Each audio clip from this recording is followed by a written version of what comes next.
Kita ke informasi lainnya, Saudara. Komisi Pemberantasan Korupsi menahan mantan Sekretaris Daerah Kota Bandung, Emma Sumarna, dalam kasus korupsi pengadaan kamera pengawas CCTV dan Internet Service Provider Bandung Smart City. Emma diduga menerima gratifikasi sebesar 1 miliar rupiah. KPK menyebut Emma menerima gratifikasi 1 miliar rupiah terkait pengadaan atau pekerjaan yang bersumber dari APBD Kota Bandung tahun anggaran 2020 hingga 2023 serta penerimaan lain. Selain Emma Sumarna, KPK juga menahan tiga tersangka lain dalam kasus ini. Mereka adalah anggota DPD Kota Bandung dari fraksi Partai Gerindra dan PDI Perjuangan. Penahanan 4 tersangka merupakan pengembangan dari operasi tangkap tangan terhadap Wali Kota Bandung yang terlibat perkara suap program Bandung Smart City. KPK menahan 4 tersangka selama 20 hari hingga 15 Oktober di rutan KPK. Akan menyampaikan rilis ES sekurang-kurangnya menerima sebesar 1 miliar rupiah dan para tersangka lainnya selaku anggota DPRD sekurang-kurangnya juga total menerima sejumlah 1 miliar rupiah beserta mendapatkan pekerjaan-pekerjaan di lingkungan dinas di Kota Bandung. Tersangka ES menerima gratifikasi dari Dinas Perhubungan dan dari dinas lainnya secara rutin sejak tahun 2020 sampai dengan tahun 2024. Selain itu, tersangka ES selaku Ketua TAPD dengan kewenangannya membantu mempermudah penambahan anggaran pada pembahasan APBD perubahan tahun 2022 pada Dinas Perhubungan Kota Bandung untuk kepentingan para anggota DPRD agar dapat mengerjakan pokir-pokir atau pokok-pokok pikiran pekerjaan-pekerjaan melalui penyedia yang bersumber dari anggaran pada Dinas Perhubungan. Untuk mengetahui informasi lengkapnya, sudah ada jurnalis Kompas TV, Putri Oktaviani, di Gedung KPK, Jakarta. Selamat siang, Okta. Apa saja peran para tersangka dan kenapa keterlibatan para tersangka baru belakangan ini diketahui?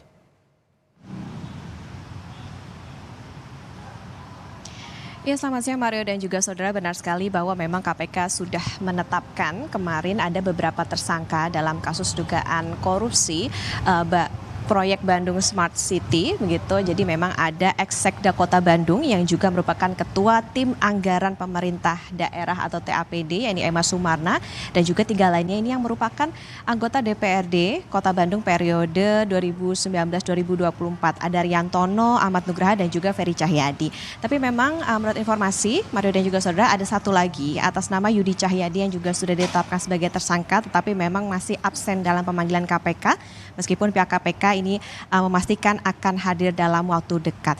Nah, penetapan tersangka ini merupakan pengembangan dari kasus yang sebelumnya menjerat ex wali kota Bandung, yakni merupakan Yana Mulyana. Lantas apa perannya? Untuk Emma Sumarna ini sebagai ketua TAPD berperan mempermudah penambahan anggaran pada pembahasan APBD perubahan 2022 pada Dishub untuk kepentingan anggota DPRD. Emma ini diduga menerima hadiah yang sumbernya adalah APBD Kota Bandung tahun 2020 sampai 2024 yang juga diduganya ini menerima 1 miliar rupiah. Direktur Penyidikan KPK kemarin juga sempat menyebut bahwa Emma ini diduga rutin menerima gratifikasi sejak tahun 2020. Sementara anggota DPRD yang lain ini juga diduga menerima dana gratifikasi dengan nominal yang sama, yakni 1 miliar rupiah, serta mendapatkan pekerjaan-pekerjaan di lingkungan Dinas Kota Bandung yang bermitra dengan Komisi C DPRD. Nah, alasan KPK kenapa tidak langsung menangkap orang-orang ini atau menetapkan tersangka ketika dalam waktu dekat saat OTT Yana Mulyana beberapa waktu lalu. Jadi memang ini baru ditemukan dari hasil pengembangan. Jadi ketika dilakukan pendalaman, tim penyidik ini menemukan adanya pihak-pihak lain yang juga diduga menerima suap.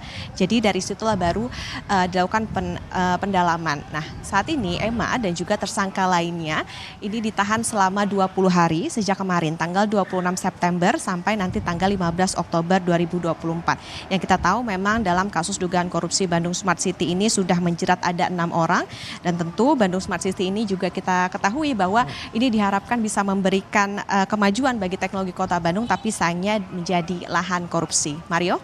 Ya, Okta, apakah ada potensi penambahan jumlah tersangka dari informasi yang Anda dapatkan?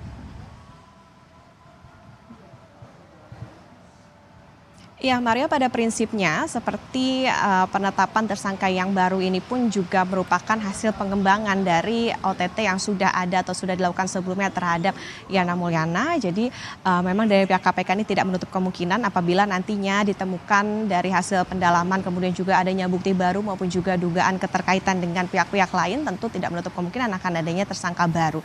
Jadi dalam kasus ini setelah ditetapkan beberapa tersangka kemarin dan juga sudah ditahan, maka kita akan menantikan bagaimana hasil pengembangan dari KPK terkait dengan kasus dugaan korupsi proyek Bandung Smart City ini. Mario?